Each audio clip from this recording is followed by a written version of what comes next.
హరే కృష్ణ. ప్రభుజీ మాతయ్య అందరికీ కూడా దండవత్ ప్రణాం. నేటి గీతామృత కార్యక్రమానికి స్వాగతం, సుస్వాగతం. మీ అందరికీ కూడా గీతా జయంతి శుభాకాంక్షలు. ఈరోజు మనం భగవద్గీత యథాతథము 4వ అధ్యాయము దివ్య జ్ఞానము, యజ్ఞాలు చేయడం వల్ల కలిగే ప్రయోజనంలో సారాంశంలో ముఖ్యంగా మొదటగా మనం యజ్ఞం గురించి తెలుసుకుందాము. యజ్ఞాన్ని ఏ విధంగా నిర్వహించాలో తెలుసుకుందాము. యజ్ఞాన్ని ఎన్ని రకాల వ్యక్తులు ఏ ప్రయోజనం గురించి చేస్తారు, యజ్ఞాల రకాలు, ఇవన్నీ కూడా ఈరోజు డీటెయిల్ గా మనం తెలుసుకుందాము. ఓం నమో భగవతే వాసుదేవాయ. ఓం నమో భగవతే వాసుదేవాయ. ఓం నమో భగవతే వాసుదేవాయ. శ్రీమద్ భగవద్గీత 4వ అధ్యాయము 24, 25, 26, 27, 28 వరకు మనం ఈరోజు చర్చిద్దాము. బ్రహ్మార్పణం బ్రహ్మ హవిర్బ్రహ్మ అగ్నౌ బ్రహ్మణాహుతం బ్రహ్మైవ తేన గంతవ్యం బ్రహ్మ కర్మ సమాధినా దైవమేవాపరే యజ్ఞం యోగినః పర్యుపాసతే బ్రహ్మాజ్ఞాపరే యజ్ఞం యజ్ఞే నైవోపజుహ్వతి శ్రోత్రాదీనింద్రియాణ్యన్యే సంయమాగ్నిష జుహ్వతి శబ్దాదీన్ విషయానన్య ఇంద్రియాగ్నిష జుహ్వతి సర్వాణీంద్రియా కర్మాణి ప్రాణకర్మాణి చాపరే ఆత్మ సంయమ యోగాగ్నౌ జోహతి జ్ఞానదీపితే ద్రవ్యయజ్ఞస్తపోయజ్ఞ యోగయజ్ఞ తపా పరే స్వాధ్యాయ యజ్ఞాన యజ్ఞస్య యతః సంశిత వ్రత. తాత్పర్యం భాష్యం శ్రీల ప్రభుపాదులు రచించారు. ఓం అజ్ఞానతిమిరాంధస్య జ్ఞానాంజనశలాకయ చక్షురున్మిళితం యేన తస్మై శ్రీ గురవే నమః. నమో విష్ణుపాదాయ కృష్ణ పృష్ఠాయ భూతలే శ్రీమతే భక్తి స్వరూప దామోదర స్వామినితి నామినే. నమో విష్ణుపాదాయ కృష్ణ పృష్ఠాయ భూతలే శ్రీమతే భక్తి వేదాంత స్వామినితి నామినే. నమస్తే సరస్వతీ దేవీం గౌరవాణి ప్రచారిణి నిర్విశేష శూన్యవాది పాశ్చాత్య దేశ తారిణి. జయ శ్రీ కృష్ణ చైతన్య ప్రభు నిత్యానంద శ్రీ అద్వైత గదాధర శ్రీవాసది గౌర భక్త వృంద. హరే కృష్ణ కృష్ణ కృష్ణ హరే హరే, హరే రామ రామ రామ హరే హరే. జయబలో గ్రంథరాజ్ శ్రీమద్ భగవద్గీతకి జయ. సో చూడండి, భగవంతుడి యొక్క అనుగ్రహము, దివ్య ఆశస్సులు ఎలా ఉంటాయి అనేది ఈరోజు మనం తెలుసుకోవచ్చు.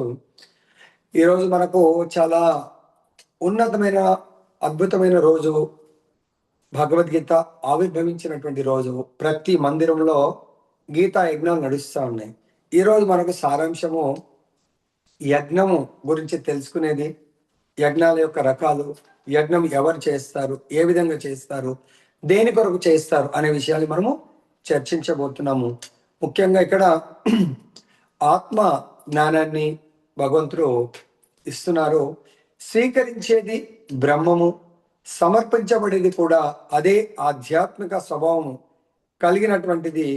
ఆధ్యాత్మిక కార్యకలాపాలకే పూర్తిగా అర్పణము చేసేటువంటి కారణంగా కృష్ణ భక్తి భావంలో లగ్నమైన వ్యక్తి తప్పకుండా ఆధ్యాత్మిక లోకాలను పొందుతాడు. అంటే ఎవరైతే యజ్ఞాన్ని, యజ్ఞ పురుషుడి యొక్క సంతృప్తి కొరకు ఆయన నిర్వహిస్తూ జీవితాన్ని గడుపుతాడో అతను తప్పకుండా ఆధ్యాత్మిక లోకాలంటే వైకుంఠ లోకాలకు వెళ్తాడని ఇక్కడ చెప్తున్నారు. అంటే మనం చేసే దినచర్యలో నానా రకాలైనటువంటి కర్మలు చేస్తూ ఉంటాము. సో ఒక మనిషి కర్మలు అంటే ఇక్కడ మనం గుర్తుపెట్టుకోవాలా, మన జీవితాన్ని ముందుకు నడిపిస్తూ ఉంటుంది. ముందుకు అంటే మనము ఐదర్ ఉన్నత మార్గంలో నడిస్తే ఉన్నత జన్మ, మనము అదో అంటే రాంగ్ డైరెక్షన్లో తప్పుడు మార్గంలో మన జీవితాన్ని ప్రయాణం చేస్తే మనము అధోలోకాలకు సో అధమ జన్మలను పొందే అవకాశం ఉంటుంది. కాబట్టి మనందరి యొక్క లక్ష్యం ఏమి ఉండాలంటే, జీవిత లక్ష్యము కృష్ణ భక్తి భావనలో మన జీవన ప్రయాణం అనేది కొనసాగించాలి. జీవన ప్రయాణం ఎలా కొనసాగుతుంది? మనం డే టు డే లైఫ్లో ఎన్నో కర్మలను చేయాల్సి ఉంటుంది. ఆ కర్మలన్నీ కూడా ఏంటంటే, ఇప్పుడు ప్రజెంట్ మనం ఉన్న దేహము పూర్వ జన్మలో చేసినటువంటి కర్మల ఫలాలు. వాటిని ఏమంటారంటే భౌతికమైనటువంటి కల్మషాలు. భౌతిక వాతావరణంలో మనం జీవించడం జరుగుతూ ఉంది. అట్టి వాతావరణం, భౌతిక వాతావరణం అంటే ఏమీ లేదు. మనము ఈ దేహము, నేను ఈ దేహం అనే భావనలో, దేహం అంటే మనకు కనబడుతుంది, ఈ దేహానికి ఎన్నో ఇంద్రియాలు ఉన్నాయి, వాటిని సుఖపెట్టడానికి కొరకు జీవించే ఆలోచన విధానం అంతా కూడా భౌతిక వాతావరణం అంటారు. ఒకవేళ జీవుడు అంటే మనము అటువంటి భౌతిక వాతావరణంలోంచి బయటపడ్డప్పుడే మనము ఆధ్యాత్మిక లోకాలకు వెళ్తాము. భౌతిక వాతావరణం నుంచి బయటపడనంత వరకు భౌతిక ప్రపంచంలో తిరిగి తిరిగి మళ్ళీ జన్మించే అవకాశం ఉంటుంది. ఇక్కడ మరి ఈ భౌతిక వాతావరణం నుంచి ఎవరు ఏ విధంగా బయటపడగలుగుతారు? జీవుడు ఆధ్యాత్మిక చింతన అంటే కృష్ణ భక్తి భావన ద్వారా మాత్రమే బయటపడగలుగుతారు. దీనికి మనకు భగవంతుడు ఏమి ఎగ్జాంపుల్ చెప్తున్నారంటే, ఆచార్యుడి ద్వారా మనము సపోజ్ ఒక పాల పదార్థాలు, పాలతో చేసినటువంటి పదార్థాలు ఎక్కువగా భుజించినట్టు అయితే, సో మనకు అది అజీర్ణమైంది అనుకోండి, దానికి విరుగుడు ఏంటంటే అదే పాలతో చేసినటువంటి పెరుగుతో చేసినటువంటి మజ్జిగ ద్వారా మన శ్రమని బాగు చేసుకోవచ్చు. ఇక్కడ మనకు యజ్ఞము అంటున్నాం. యజ్ఞము అంటే భగవద్గీత ప్రకారము, శాస్త్రాల ప్రకారము విష్ణువు అని మనకు బోధిస్తున్నారు. తర్వాత యజ్ఞ కార్యము అంటే విష్ణువు యొక్క ప్రీత్యర్థము చేసేటువంటి కార్యాన్ని యజ్ఞము అంటారు. యజ్ఞం అంటే విష్ణువు ఆర్ కృష్ణ, లేదా యజ్ఞము అంటే భగవంతుని సంతృప్తి కొరకు చేసేటువంటి కార్యము. మరి ఈ భౌతిక జగత్తులో మన శరీరము త్రిగుణాలతో కూడుకున్నది, పాంచభౌతిక దేహము, ఇదంతా కూడా భౌతిక వాతావరణంతో ఉంటుంది. ఈ భౌతిక వాతావరణం తొలగించాలంటే మనం అప్పుడు చూస్తూ ఉంటాం, ఎవరైనా కిడ్నీలు పని చేస్తలేవు అనుకోండి, ఏం చేస్తారు? వాళ్ళ యొక్క 3 రోజులకు ఒకసారి డయాలసిస్ చేస్తారు. అంటే వాళ్ళ లోపల బ్లడ్ ప్యూరిఫై అవ్వాలంటే ఏం చేయాలా?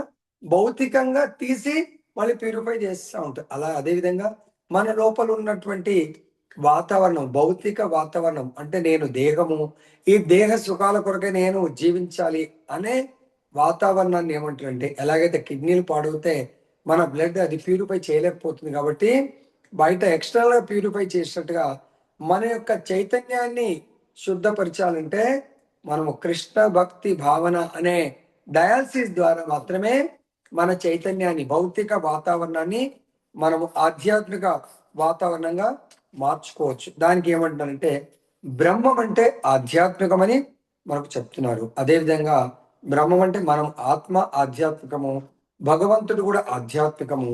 భగవంతుడి నుంచి వెలువడేటువంటి కిరణాలు అదే బ్రహ్మజ్యోతి, అది కూడా ఆధ్యాత్మికము.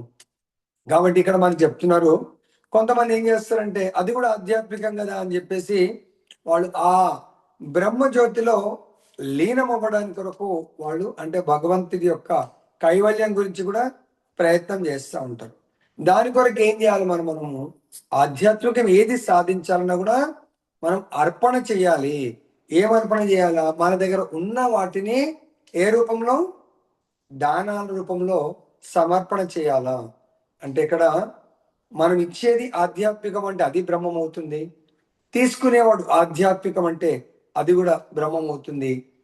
అంటే స్వీకార పద్ధతి, తర్వాత ఇచ్చే పద్ధతి, తర్వాత అర్పణ చేసేవాడు. ఆధ్యాత్మికం ఎవరన్నా మనకు ఆధ్యాత్మికం అంటే లైక్ ఎగ్జాంపుల్ చెప్తాను. దానం ఈరోజు చాలా స్పెషల్ డే ఉంది. గీతాయజ్ఞం ప్రతి మందిరంలో మన ఇస్కాన్ టెంపుల్లలో తులాభారాన్ని పెట్టడం జరిగింది, లేదంటే కౌంటర్స్ పెట్టి ఈ మొత్తం ప్రపంచమంతా కూడా భాగవత ధర్మాన్ని ప్రచారం చేసుకోవడానికి కొరకు భగవంతుడు ధర్మంతో సాక్షాత్ భగవత్ ప్రణీతం, భగవంతుడు పలికిందే ధర్మం. మరి కృష్ణ భగవానుడు ఏది పలికారు? గీతామృతాన్ని ఆయన పలకడం జరిగింది. అదే భగవంతుడి యొక్క ముఖారవిందం నుంచి గీత అనే గంగ వెలువడింది. భగవంతుడి యొక్క పాద పద్మాల నుండి వెలువడింది గంగ. ఆ గంగలో ఒక్కసారి మునిగినా కూడా మనం పవిత్రులం అవుతున్నామే. అటువంటిది భగవంతుడి ముఖారవిందం నుంచి వెలువడ్డటువంటి గీతామృతంలో ఒక్కసారి మునిగితే కూడా మన జన్మ జన్మల యొక్క పాప కర్మ నుంచి మనము పవిత్రమవుతా అని మనకు గీతా మహాత్మ్యంలో చెప్పడం జరిగింది. ఏ శ్లోకం అంటే అది మలినేమోచనం పుంసాం జల స్నానం దినే దినే సకృద్గీతామృత స్నానం సంసారామలనాశనం. సో మనము ప్రతి నిత్యం మనం శుభ్రం చేసుకోవడానికి కొరకు స్నానం చేస్తూ ఉంటాము. సో దాని వాళ్ళు పొద్దున స్నానం చేస్తే మళ్ళీ ఈవినింగ్ అంతా మురికైపోతా ఉంటుంది. కానీ ఒక్కసారైనా గీత అనే గంగలో ఎవరైనా మునిగినట్టు అవుతే, స్నానం చేసినట్టు అవుతే వాళ్ళ యొక్క జన్మ జన్మల నుంచి వాళ్ళతో పాటు వస్తున్నటువంటి ఈ భౌతిక వాతావరణము, భౌతిక కల్మశాలన్నీ కూడా తొలగిపోతాయని మనకు భగవద్గీతలో బోధిస్తా ఉన్నాడు. మరి మనం ఎందుకు గీత అనే గంగలో మునగలేకపో? చాలా మంది పుణ్య నదుల్లో స్నానం చేస్తున్నారు, కానీ గీత అనే గంగ మనకు టైం లేదు ప్రభుజీ, సో అది మనకు అర్థం కాదు ప్రభుజీ అని భయపడుతూ ఉన్నారు తప్ప, అలా భయపడ్డ వాళ్ళని ఏమంటున్నారంటే ఇక్కడ మాయచే కప్పబడినటువంటి బ్రహ్మము. లైక్ ఎగ్జాంపుల్ తీసుకుంటే మనము ఒక కర్రను తీసుకుంటే ఆ కర్ర లోపల ఏముంటుందంటే నిప్పు ఉంటుంది. ఆ నిప్పు దేంతో కప్పబడి ఉంటుందంటే పొగచే కప్పబడి ఉంటుంది. సింపుల్ ఎగ్జాంపుల్, మనం కూడా తల్లి గర్భంలో ఉన్నప్పుడు ఒక మాయనే పొర చే మనము కప్పబడి ఉంటాము. కాబట్టి ఈ జడ పదార్థం అంటే భౌతికమైనటువంటి చైతన్యము ఈ ఆధ్యాత్మికమైనటువంటి వాతావరణాన్ని మనము అనే ఆత్మ చుట్టూ ఈ జడ పదార్థము కప్పబడి ఉంటుంది. మాయా భావన బ్రహ్మముగా మార్చే పద్ధతి ఏంటంటే దాన్ని కూడా అంటే ఈ దేహం లోపల మనం ఉన్నాం. ఈ పాంచభౌతిక దేహాన్ని స్థూల దేహం అంటారు. దాని లోపల సూక్ష్మ దేహం ఏది మనస్సు, బుద్ధి, అహంకారం. ఈ సూక్ష్మ దేహంలో మనం ఆత్మ ఉన్నాం. అంటే ఈ రెండు రకాల దేహాలు మనని కవర్ చేస్తూ ఉన్నాయి. మరి వీటి నుంచి మనము బయటపడి వీటిని కూడా ఆధ్యాత్మికంగా మార్చుకోవాలంటే కేవలము అది కృష్ణ చైతన్య మార్గము, కృష్ణ భక్తి భావన ఒకటే సాధ్యమవుతుంది. మనం ఈ దేహాన్ని ఆధ్యాత్మికంగా మార్చుకోవడము, ఆత్మ ఎలాగో ఆధ్యాత్మికే. అది ఎలా సాధ్యమవుతుంది? మనము నిత్య నిరంతరము ఈ దేహంతో యజ్ఞాలను నిర్వహించడము. యజ్ఞం అంటే విష్ణు ప్రీత్యర్థము చేసేటువంటి యజ్ఞం వల్ల ఈ దేహము కూడా జడ పదార్థం కూడా ఆధ్యాత్మికంగా మార్పు చెందుతుంది. ఇక్కడ ఏమన్నారు? ఆధ్యాత్మిక భావనలో అర్పణ చేసేవాడు, అర్పణను స్వీకరించేవాడు, కర్త లేదా కార్య ప్రధానుడు, ఫలము లేదా చరమ లాభము సమస్తం కూడా పరతత్వములో అంటే ఒకటే అవుతుంది. ఇదే కృష్ణ చైతన్య భావన. అంటే ఆధ్యాత్మికంలో సమర్పించేవాడు, స్వీకరించేవాడు. చిన్న ఎగ్జాంపుల్ చెప్తాను.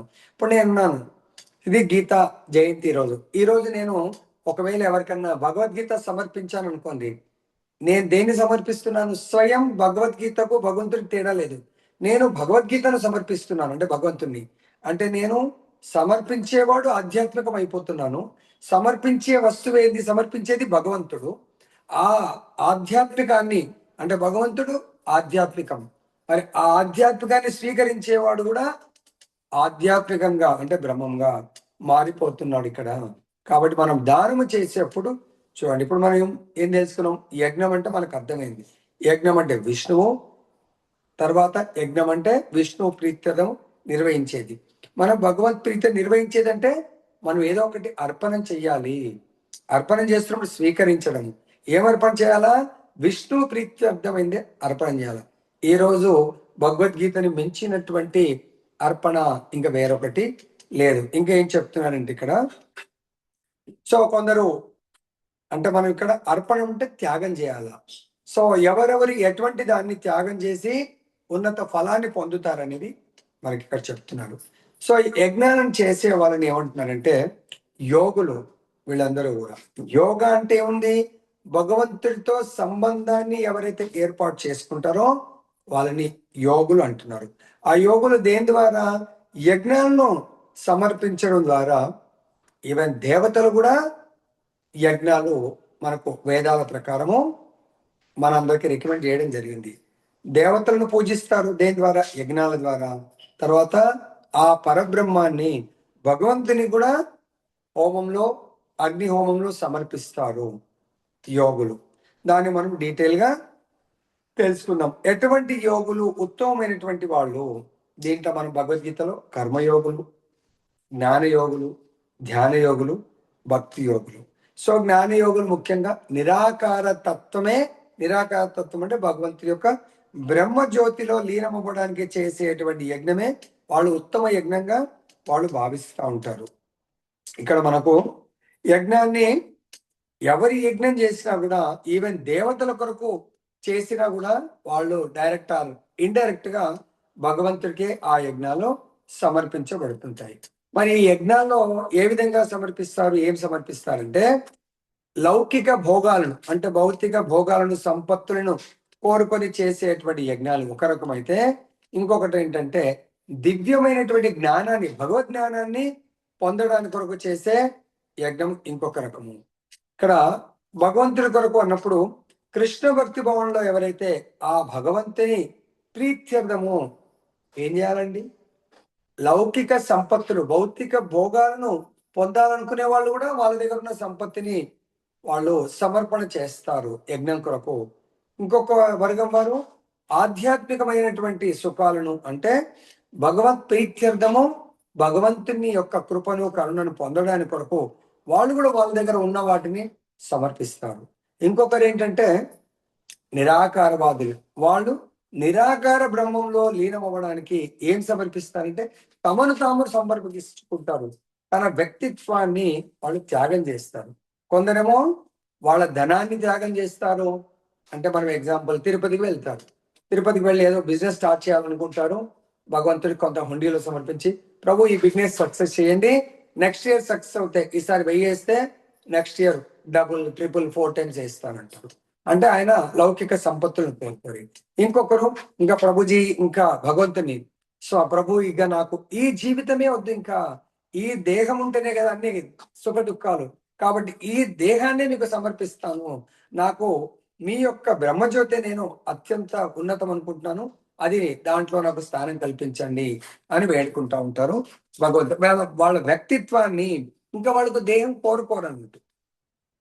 సో అది వాళ్ళు భగవంతుని ఆ విధంగా సేవించడానికి సిద్ధమవుతా ఉంటారు.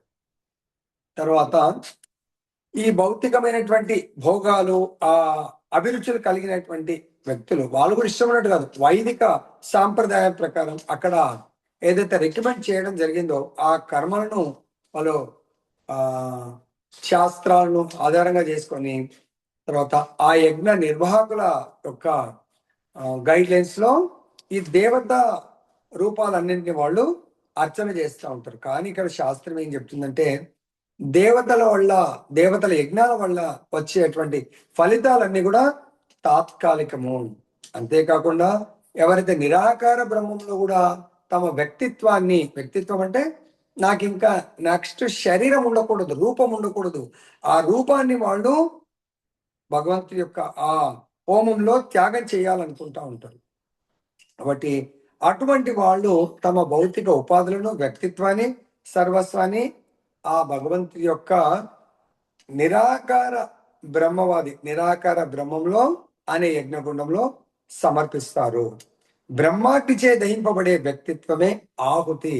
కొందరేమో చాలా మంది పండితులను పిలిచి యజ్ఞాలు చేస్తూ, సపోజ్ కొందరికి సంతానం లేదనుకోండి పుత్ర కామేష్టి యజ్ఞం చేస్తారు. కొందరికి ఇంకా ఆరోగ్యం బాగాలేదనుకోండి ఇంకో దేవతకు యజ్ఞం చేస్తారు. లేదా పెళ్ళిళ్ళు కావాలనుకోండి కాత్యాయన వ్రతం ఏదో యజ్ఞం చేస్తూ ఉంటారు. ఆ విధంగా నిరాకార బ్రహ్మవాదం వాళ్ళ వ్యక్తిత్వాన్ని ఆహుతి చేయడం జరుగుతుంది. కానీ వీటన్నిటికంటే కూడా ఉత్తమమైనటువంటి యజ్ఞం అంటే అర్జునుడు లాంటి గొప్ప భక్తుడు, కృష్ణ భక్తి భావనాయుతుడు, అంటే అతను నిత్య నిరంతరము కృష్ణ భక్తుడు కావడం వల్ల కేవలము కృష్ణుడి యొక్క ప్రీత్యర్థము సమస్తము త్యాగం చేస్తాడు. దానికి ఏమంటారంటే ఆచార్యులు, ఆ మనకు అన్యాభిలాషిత శూన్యం జ్ఞాన కర్మ ఆది అనావృతం ఆనుకూల్యేన కృష్ణానుశీలనం భక్తి రుత్తమ. అంటే భగవంతుడికి అనుకూలమైనటువంటి సేవ చేయడమే అది నిజమైనటువంటి భక్తి. భగవంతుడికి అనుకూలం కాకుండా మనకు అన్యాభిలాషిత శూన్యం, వేరే అభిలాషలు లేకుండా వాళ్ళకి ఇంకా కేవలం భగవత్ ప్రీత్యర్థము చేయాలని కోరుకుంటా ఉంటారు. ఎవరైతే ఆ విధంగా కోరుకుంటారో వాళ్ళు కృష్ణ చైతన్యంలో చాలా ఉత్తమమైనటువంటి స్థితి పొందుతారు. ఇక్కడ మనకు అర్థమైందంటే యజ్ఞాలు భౌతిక సంపత్తుల కొరకు చేస్తూ ఉంటారు. రెండవ రకం వాళ్ళు జ్ఞానులు, వారి వ్యక్తిత్వాన్ని భగవంతులో సమర్పించి ఇంకా వ్యక్తిత్వాన్ని కోరుకోకుండా, అంటే నిరాకార బ్రహ్మంలో వాళ్ళు ఐక్యమైపోవాలనుకుంటారు. కానీ ఎవరైతే నిరంతరము వాళ్ళ వ్యక్తిత్వాన్ని కోరుకుంటూ, ఎటువంటిది వాళ్ళ వ్యక్తిత్వం అంటే ఆత్మ పరమాత్మ ఇద్దరు కూడా శాశ్వతం, వాళ్ళ వ్యక్తిత్వంతో భగవంతుని వ్యక్తిత్వానికి ఉన్నటువంటి సర్వ సంపదలను భగవంతుడికి సమర్పిస్తూ ఉంటారు. వారినే ఉత్తమమైనటువంటి యోగులు ఆర్ కృష్ణ భక్తులుగా చెప్తారు. ఎవరు భౌతిక సంపత్తుల కొరకు కోరుకున్న వాళ్ళు, కోరుకుంటూ యజ్ఞం చేసేవాళ్ళు కాదు. నిరాకార బ్రహ్మజ్యోతిలో లీనమయ్యే అవ్వడానికి కొరకు చేసే యోగులు కాదు. ఎవరైతే నిత్య నిరంతరం భగవంతుడి యొక్క ప్రీత్యర్థము ఏదైతే యజ్ఞాలు చేస్తారో వాళ్ళు ఉత్తమ యోగులు అని ఇక్కడ చెప్తున్నారు.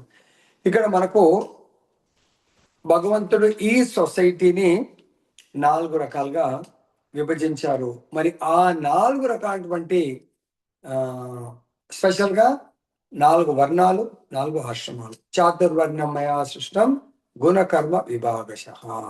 సో ఈ 4 రకాలటువంటి వర్ణాలు, 4 రకాలటువంటి ఆశ్రమాలు.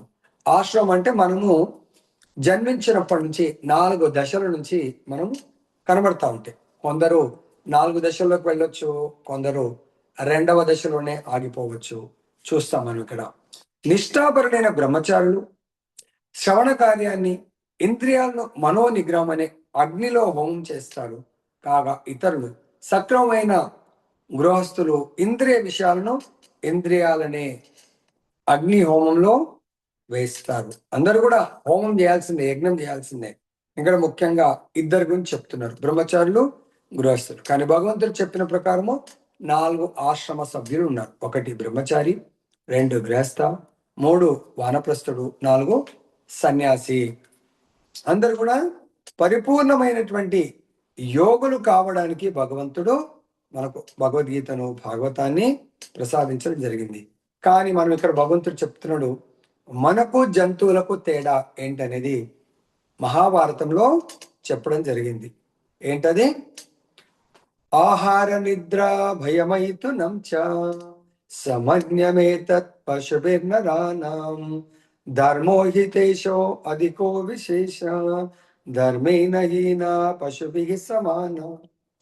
మనకు పశువులకు, మనం అంటే ఇక్కడ మనం అందరం కూడా 4 ఆశ్రమాలని విభజించారు. ముఖ్యంగా 2 ఆశ్రమాలు చెప్తున్నారు. ఎందుకంటే మిగతా 2 చాలా మంది వెళ్ళట్లేదు, వానప్రస్థం కూడా తీసుకోవట్లేదు, సన్యాసం అయితే చాలా దూరం అన్నమాట.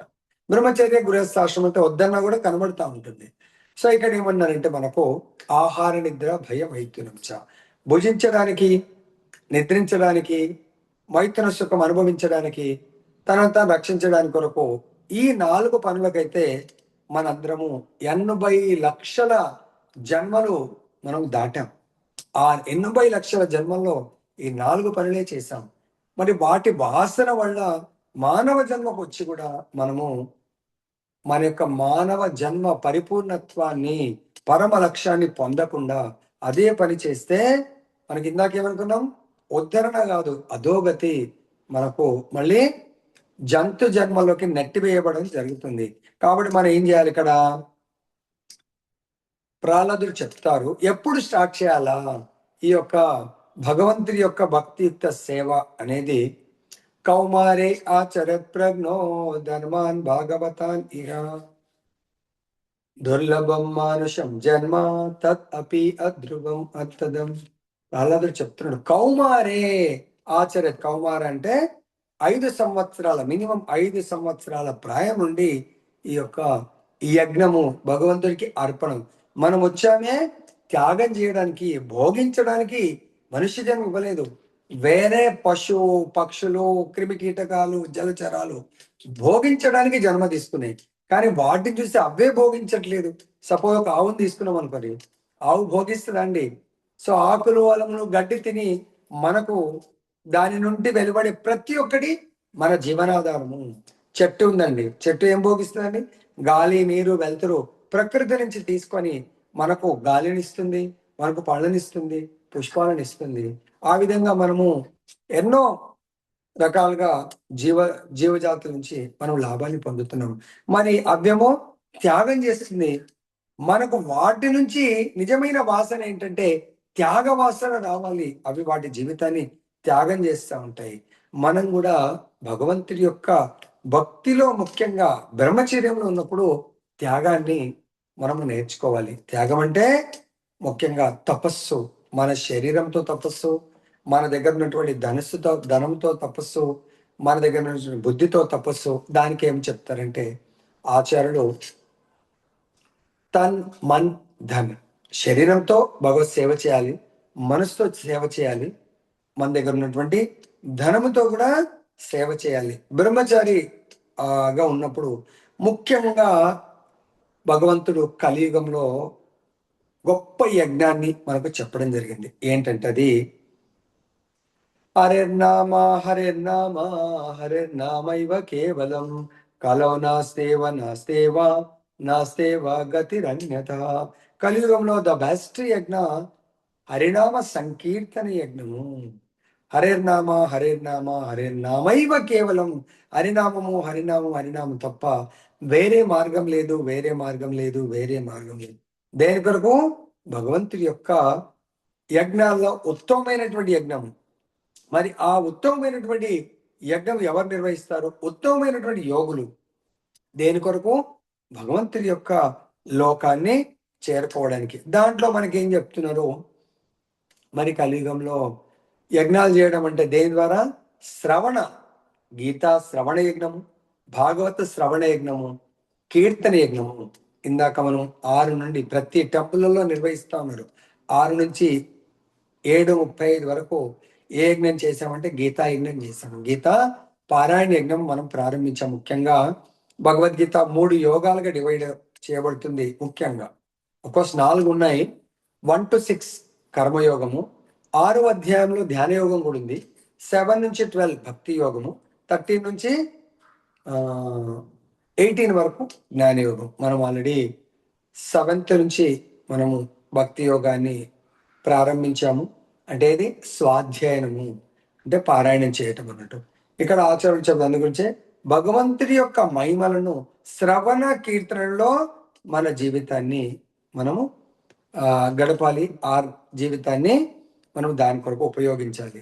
కానీ మనం ఏం చేస్తున్నాము? ఈ శాస్త్రం చెప్పిన దాన్ని పక్కన పెట్టి లౌకికమైనటువంటి విషయాలను వినడంలో చాలా ఉత్సాహాన్ని చూపిస్తూ ఉంటాము. ఇన్స్టెడ్ ఆఫ్ హరే కృష్ణ అనే ధ్వని ప్రకంపన వినకుండా. ప్రభుపాద వారు చెప్తారు, ఒక ఆవిడ చనిపోయే స్థితిలో ఉంటుందంట. వాళ్ళ కొడుకు అంటాడు, భగవంతుడు భగవత్ ప్రాప్తి 8వ అధ్యాయంలో చెప్పడం జరిగింది. 5వ శ్లోకంలో అంత్యకాలే చ మామేవా స్మరణ ముక్త్వా కలేవరం యా ప్రయాతి సమద్భావం యాతి నాతి అస్త్ర సంశయ. సో అంత్యకాలంలో ఎవరైతే నా యొక్క ధ్వని హరే కృష్ణ మహామంత్రాన్ని కానీ నా నామరూప గుణ లీలను ఎవరైతే శ్రవణం చేస్తారో వాళ్ళు నా లోకానికి వస్తారు. అటువంటి భావనతో నా లోకానికి వస్తారు అని పాపం ఆ కుమారుడు చాలాసార్లు అమ్మ హరే కృష్ణ అని చెప్పు, హరే కృష్ణ అని చెప్పు అంటే ఆమె అంటుంది అతే కోతే బోల్ బజా. అంటే నువ్వు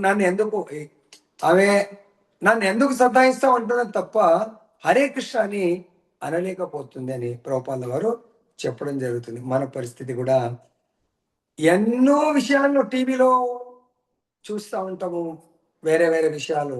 కానీ కొద్ది సమయము భగవంతుని యొక్క చర్చను వినలేకపోతున్నాము. కాబట్టి మనకందరికీ కూడా బీపీలు, షుగర్లు, మానసిక రోగాలన్నీ అటాక్ చేస్తాం. ఎందుకు?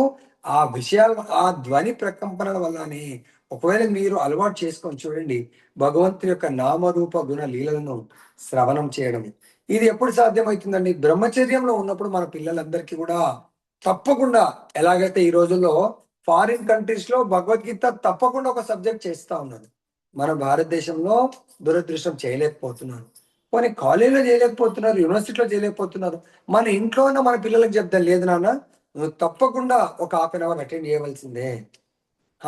రోజు కుదరదు, అట్లీస్ట్ వీక్లీ 2 క్లాసులన్నా 3 క్లాసులన్నా తప్పకుండా ఒక హాఫ్ అన్ అవర్ 1 అవర్ కేటాయించమని చెప్పండి. అప్పుడు మనకి ఏమవుతుందంటే, మనము ఈ జంతువులన్నా పాటిస్తున్నటువంటిది మనం తప్పకుండా పాటించగలుగుతాం. జంతువులు దేన్ని పాటిస్తున్నాయండి? అవి మత్తు పదార్థాలు స్వీకరించవు, మాంస భక్షణము. స్పెషల్గా వాటికి కేటాయించినటువంటి ఆహారాన్ని అవి భుజిస్తూ ఉంటాయి. తర్వాత మనం ఏం చేస్తున్నామంటే, మనకు కేటాయించింది కాకుండా మన ఇష్టానుసారంగా వ్యవహరిస్తున్నాము. దానివల్ల మనము మన జీవితం నుంచి పతనమయ్యే అవకాశం ఉంటుంది. గృహస్థుడు బ్రహ్మచర్యంలో చాలా స్ట్రిక్ట్ గా రూల్స్ పాటించాలి. ఏంటి రూల్స్ అవి? మాంసాహార భక్షణం చేయకూడదు, మత్తు పానీయాలు స్వీకరించకూడదు, పరస్త్రీ పరపురుషుడి సాంగత్యం తీసుకోకూడదు. దాని తర్వాత ఇంకా అబద్ధాలు ఆడటము, మోసాలు చేయటము, ఇవన్నీ కూడా చేయకూడదు. గృహస్థులకు ఏం చేశారు? ఒక్క మైథున భోగం అంటే, పరస్త్రీ అంటే మనకు వైదిక సాంప్రదాయం ప్రకారము గృహస్థుడు పెళ్లి చేసుకొని, అది కూడా మైథున సుఖాన్ని కేవలము గర్భధాన సంస్కారము, భగవంతుడు ప్రసాదించేటువంటి ఉత్తమమైనటువంటి మనకు సంతానం కనడానికి మాత్రమే. అది కూడా ఒక యజ్ఞ రూపంలో గృహస్థులు దాన్ని పాటించాలని మనకు బోధిస్తా ఉన్నారు భగవంతుడు, కృష్ణ భగవానుడు. తర్వాత మనకు యజ్ఞాలు కొన్ని ఏ విధంగా ఆహుతి సమర్పిస్తాము. యజ్ఞం అన్నప్పుడు స్వాహ స్వాహ ఆహుతిలో సమర్పించాలి. కొన్ని ఏంటంటే, మనస్సును, ఇంద్రియాలను మనం ఎప్పుడైతే నిగ్రహిస్తామో అప్పుడు ఆత్మానుభూతిని సాధించడంలో మనం సఫలం కావచ్చు. కొందరు దీన్ని సమస్త ఇంద్రియ కార్యాలను, ప్రాణవాయు కార్యాలను మనో నిగ్రహం అనే అగ్నిలో ఆహుతి చేయవచ్చు. మనస్సుని ఎవరైతే నిగ్రహిస్తారో, మనో నిగ్రహం అంటే ఏంటంటే, మనకు హైరార్కీ ఎట్లా ఉంటుందంటే, ఈ దేహంని తీసుకుంటే ఆత్మ చాలా టాప్ పొజిషన్ ఉంటుంది, ఆత్మ కింద బుద్ధి ఉంటుంది, బుద్ధి కింద ఏముంటుందంటే మనస్సు ఉంటుంది, మనస్సు కింద ఇంద్రియాలు ఉంటాయి, ఇంద్రియాల కంటే లోయెస్ట్ పొజిషన్లో జడ పదార్థం ఉంటుంది. సో కాబట్టి ఇక్కడ మనకు ఇంద్రియాలన్నింటినీ కూడా మనస్సు, మనో నిగ్రహం, మనస్సుని నిగ్రహిస్తే ఇంద్రియాలు నిగ్రహింపబడతాయి. అటువంటి అగ్నిలో అర్పణ చెయ్యండి అంటున్నారు. తర్వాత మనకు దీంట్లో ఎలా చేయగలుగుతారు? ఎవరు ఆ విధంగా అర్పణ చేయగలుగుతారంటే, 2 రకాలైనటువంటి వ్యక్తులు. మనం వ్యక్తులం అంటే ఆత్మలు, ప్రత్యేగాత్మ లేదా పరాగాత్మ అంటున్నాడు. ఇక్కడ పరాగ్ ఆత్మ అంటే ఇంద్రియ భోగాలకు దాసుడు. ఆచార్యులు ఏం చెప్తారంటే, గోదాసులను పరాగాత్మ అంటారు, గోస్వాములను ప్రత్యాగాత్మ అంటారు. అంటే ఎప్పటి వరకైతే మీరు ఇంద్రియ భోగాల్లో మీరు మునిగి తేలుతూ ఇంద్రియ భోగాల కొరకే జీవితాన్ని గడుపుతారో, అంటే దాని మీనింగ్ ఏంటంటే, నేను దేహమును అని జీవిస్తూ దేహ సుఖాల కొరకు ఇతరులను కూడా దేహాలుగా భావిస్తూ ఉంటాము. కానీ కొంచెం తెలివితేటలు ఉపయోగిస్తే నేను దేహము కాదు అనేది తెలుస్తుందండి. సో అక్కడ ఎవరన్నా అనుకోని, మనం బస్సులో ప్రయాణం చేస్తూ ఉంటే ఇలా చెయ్యి బయట పెట్టుకుంటూ ఉంటాం. అరే అది చెయ్యి ఎవరిది అంటాం మనం. అరే ఆ చెయ్యి పలానా ప్రభుజీది, పలానా ఎక్స్ మాతాజీది అంటాం. ఆ చెయ్యి ఎవరిదంటే, ఆ చెయ్యి సపోజ్ పలానా ఎక్స్ ఆ చెయ్యి అంటాం మనం. తర్వాత మనం ఆ తల బయటకు ఉందనుకో, అరే ఆ తల ఎవరిది అంటాం. తల ఎవరు అనం మనం. తల ఎవరిదంటే పలానా వాళ్ళది అంటాం. తర్వాత ఎవరిదైనా కాలు కనబడ్డది అనుకోండి, అరే ఆ కాలు ఎవరిది అంటారు. కాలు ఎవరు అనరు. దీన్ని బట్టి అర్థం చేసుకోండి, ఈ దేహంలో ప్రతి భాగాన్ని. ఇప్పుడు చూడండి, ఎవరన్నా కొంతమంది ఒక దాన్ని ఏమంటారు, బాండ్ రాస్తారు, నేను చనిపోతే నా కళ్ళు ఎవరికైనా ఇవ్వండి అంటారు. నా హార్ట్ ఎవరికన్నా ఇవ్వండి అన్నారు. నా కిడ్నీలు ఎవరికన్నా ఇవ్వండి. నా కిడ్నీలు, నా హార్ట్, నా కళ్ళు, మరి మీరు అంటే ఎవరండి? ఆలోచించండి. ఈ దేహము నేను కాదు, నేను వేరు, దేహం వేరు. కాబట్టి దేహం ఉన్న పార్ట్స్ అన్ని నావి నావి నావి అంటున్నాం. మరి మీరంటే ఎవరు? నేనంటే ఆత్మ. కాబట్టి నేను అనే ఆత్మ ఈ భౌతిక భోగాలే నా జీవితము అనుకున్నప్పుడు నేను పరాగాత్మగా పిలువబడతాను.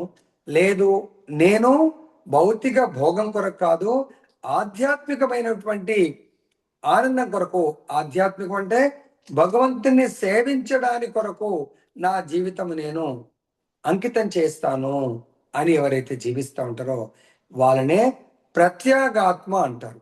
ప్రత్యేగాత్మ అంటే భౌతిక కర్మ నుండి విరమిస్తాడు. లైక్ ఎగ్జాంపుల్ తీసుకుంటే తాబేలు ఉంది. తాబేలు ఏం చేస్తుందండి? మీరు కొన్ని చూడండి.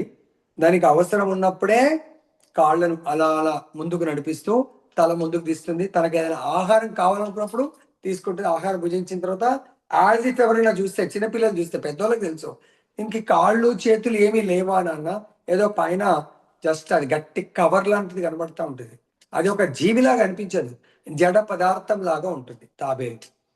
కానీ అది జడ పదార్థమా? కాదు. అదేవిధంగా మనకు కూడా ఆచార్యుడు ఏం చెప్తారంటే మనం ఒక జడ పదార్థం లాగా ఉండాలి. ఎప్పుడు? దేనికి? భౌతిక భోగాల పట్ల మనం ఒక జడ పదార్థంలాగా యాక్ట్ చేయాలి. అది ఎలా సాధ్యమవుతుంది? భగవంతుడు ఇక్కడ చెప్తున్నాడు.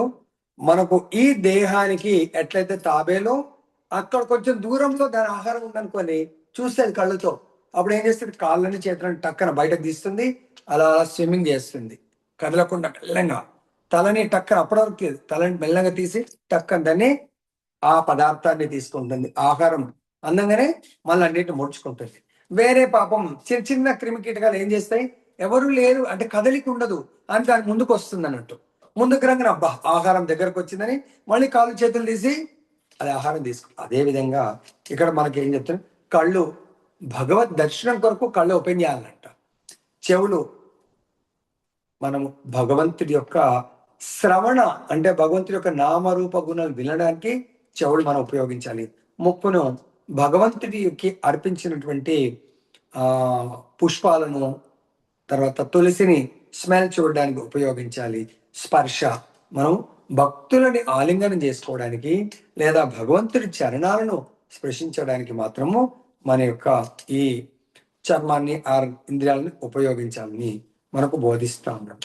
తర్వాత మన ఆత్మ ఎలా తిరుగుతూ ఉంటుందంటే ఈ దేహంలో ప్రాణవాయువు కార్యకలాపాలు ఏంటంటే అపానవాయువు కింది ముఖంగా వెళ్తుంది, వ్యాపారవాయువు సంకోచ వ్యాకోచాలకై పనిచేస్తుంది. అంటే సంకోచ వ్యాకోచాలు అంటే ఎక్స్పాండ్ అవుతూ ఉంటుంది, మళ్ళీ క్లోజ్ దగ్గరకు వస్తూ ఉంటుంది. సమాన వాయువు సమాన స్థితిలో ఉంటుంది. వాయువులు ఇన్ని రకాలు ఉన్నాయి. ఉదాహరణ వాయువు ఊర్ధ్వంగా వెళ్తుంది.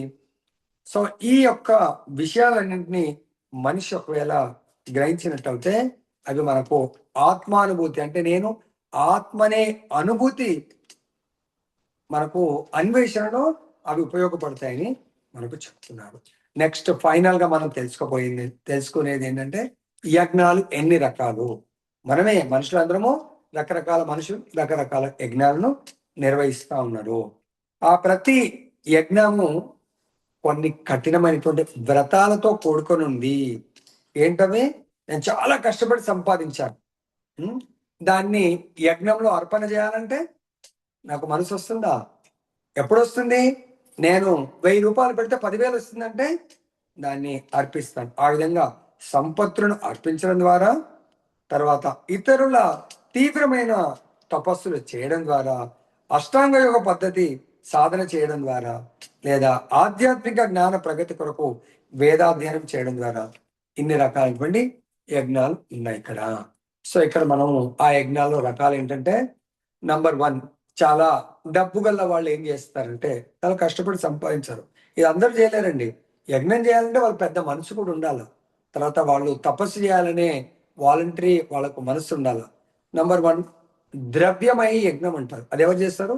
చాలా డబ్బు ఉన్న వాళ్ళు ఏం చేస్తారంటే పూర్వకాలము బాటసారుల కొరకు వాళ్ళు అంటే ఆశ్రమాలను నిర్మించే వాళ్ళు, తర్వాత కొంతమంది చాలా మంది పేదవాళ్ళు పాపం వైద్యం సరిగా లేక చనిపోతున్నారు అనుకోని వైద్యశాలలను నిర్మిస్తూ ఉంటారు.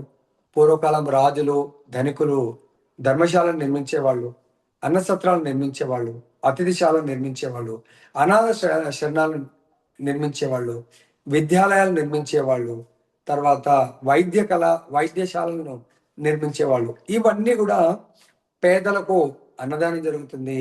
వాళ్ళకు ఉండడానికి ఇల్లు, వైద్య, విద్య వీటన్నిటిని కూడా వృద్ధాశ్రమాలు, తర్వాత ఇవన్నిటిని చేసేటువంటి యజ్ఞాన్ని ఏమంటారంటే ద్రవ్యమయ యజ్ఞము. మనందరిలో కొందరు ద్రవ్యమయ యజ్ఞం చేస్తూ ఉంటారు. తర్వాత ఇంకా కొందరు ఏంటంటే ఉన్నత లోకాలను చేరుకోవడానికి కొరకు తీవ్రమైనటువంటి తపస్సు చేస్తూ ఉంటారు. ఏంటో తపస్సు అంటే చాతుర్మాస్య వ్రతము. 4 నెలలు వాళ్ళు ఎక్కడికి వెళ్ళరు. తర్వాత ఒక పూట తింటారు, కొన్ని నియమాలను పాటిస్తారు. పొద్దున్నే ఖచ్చితంగా లేచి మంగళారతి చేయడము, తర్వాత భగవంతుని యొక్క కొన్ని సేవలు చేస్తూ ఉంటారు. తర్వాత అదొక దీక్షలాగా చేయడం జరుగుతుంది. స్పెషల్గా అది ఎప్పుడు వస్తుందంటే July, August, September, October, November వరకు కూడా కొన్నిసార్లు వస్తూ ఉంటుంది. అయితే కొన్ని రకాలటువంటి ఒక్కొక్క నెల మన సిస్టమ్ ప్రకారము మొదటి నెల పాలు, రెండవ నెల పెరుగు, మొదటి నెల ఆకుకూరలు, పాలు, పెరుగు, తర్వాత మినపప్పు, తర్వాత ఇవి బలమైనటువంటి పదార్థాలు, బలాన్ని ఇచ్చేటువంటి పదార్థాలను వదిలేస్తారు. సుఖ జీవితాన్ని వదిలేయడం జరుగుతుంది. దీన్ని ఏమంటారు? ఉన్నత లోకాలను, అంటే తపోమయ యజ్ఞం అన్నట్టు. ఇది కొన్ని తపస్సులను చేస్తూ ఉంటారు గట్టిగా వాళ్ళు, అంటే మనసును గట్టిగా చేసుకొని శరీరానికి మనసుకు తపస్సు చేస్తూ ఉంటారు. దీన్ని తపోమయ యజ్ఞాన్ని బోధించడం జరుగుతుంది. తర్వాత ఇంకేం చెప్తున్నారంటే అష్టాంగ యోగాన్ని కొందరు చేస్తూ ఉంటారు. యోగ పద్ధతులు చాలా సీరియస్ గా చేసి కొన్ని సిద్ధుల్ని సంపాదించడానికి ప్రయత్నం చేస్తూ ఉంటారు. సో దాన్ని యోగమయ యజ్ఞం అంటారు. తర్వాత ఇంకా ఏం చేస్తున్నారంటే శాస్త్ర అధ్యయనం చేస్తూ ఉంటారు కొంతమంది. వేదాలను, ఉపనిషత్తులను, వీటిని భగవద్గీత, భాగవతాన్ని అధ్యయనం చేస్తూ ఉంటారు. వీటిని స్వాధ్యాయ యజ్ఞము అని పిలుస్తూ ఉంటారు. ఈ యోగులందరిలోకెల్లా రకరకాలటువంటి యోగులు రకరకాలటువంటి ఫలితాలను కోరుకొని చేస్తారు. వీటన్నిటిలో వెళ్ళా ఉత్తమమైనటువంటి యజ్ఞం ఏమంటున్నారంటే కృష్ణ భక్తి భావనలో ఉండేటువంటి యజ్ఞము. అంటే భగవంతుని యొక్క ప్రత్యక్ష సేవ ఒకవేళ మనము చేసినట్టయితే అది చాలా ఉన్నతమైనటువంటి యజ్ఞము. అది చేసే యోగులను ఉత్తమ యోగులు. ఎందుకు? దాని వల్ల మనకు భగవంతుని యొక్క దివ్యమైనటువంటి కరుణకు పాత్రలు అవుతారు వాళ్ళు. కాబట్టి కృష్ణ చైతన్యంలో చేసేటువంటి ప్రతి కార్యము దివ్యమైంది. మరి యజ్ఞాలన్నిటిలోకెల్లా మనము ఉత్తమమైన, ఎట్లా కష్టపడి పని చేస్తున్నాం, తపస్సు చేస్తున్నాము, తర్వాత మన డబ్బుని మనం త్యాగం చేస్తా ఉన్నాము, మన సమయాన్ని త్యాగం చేస్తా ఉన్నాము, మన మనసుని దాని కొరకు సమర్పిస్తా ఉన్నాము యజ్ఞం కొరకు. మనకు ఆచరణలు ఏం చెప్తున్నాడు? కృష్ణ భక్తి భావనలో మనకు అనుకోకుండా ఈరోజు చాలా ఉత్తమమైనటువంటి దినము, చాలా పవిత్రమైన దినము. సో భగవంతుడు ఇదే రోజు మహాభారత యుద్ధంలో అర్జునుడు, తన గొప్ప భక్తుడు సకుడైనటువంటి అర్జునుడి ద్వారా యావత్ ప్రపంచాన్ని, ఆత్మలందరినీ కూడా, పతిత ఆత్మలను పవిత్ర ఆత్మలుగా మార్చడానికి కొరకు భగవంతుడు గీత బోధన చేయడం జరిగింది. సో ఆచార్యులు ఏం చెప్తారంటే, సో దానాల్లోకెల్లా ఉత్తమమైనటువంటి దానము గీత దానము. తర్వాత ఉత్తమమైనటువంటి ఏంటంటే గీత జ్ఞాన దానము. ఈరోజు మనందరికీ కూడా గొప్ప అవకాశము. ఎవరైతే యావత్ ప్రపంచాన్ని గీత అనే గంగలో వాళ్ళని మునిగేట చేయాలంటే ప్రతి ఒక్కరు మన శాయశక్తుల ఎన్నో రకాల దానాలు ఉన్నాయి. వాటికంటే గీతా దానాన్ని మనం చేసి భగవత్ కృపకు పాత్రం అవ్వాలని చెప్పేసి కోరుకుంటూ ముగిస్తున్నాను. ఎవలో గ్రంథరా శ్రీమద్ భగవద్గీతకి జై. హరే కృష్ణ కృష్ణ కృష్ణ హరే హరే, హరే రామ రామ రామ హరే హరే.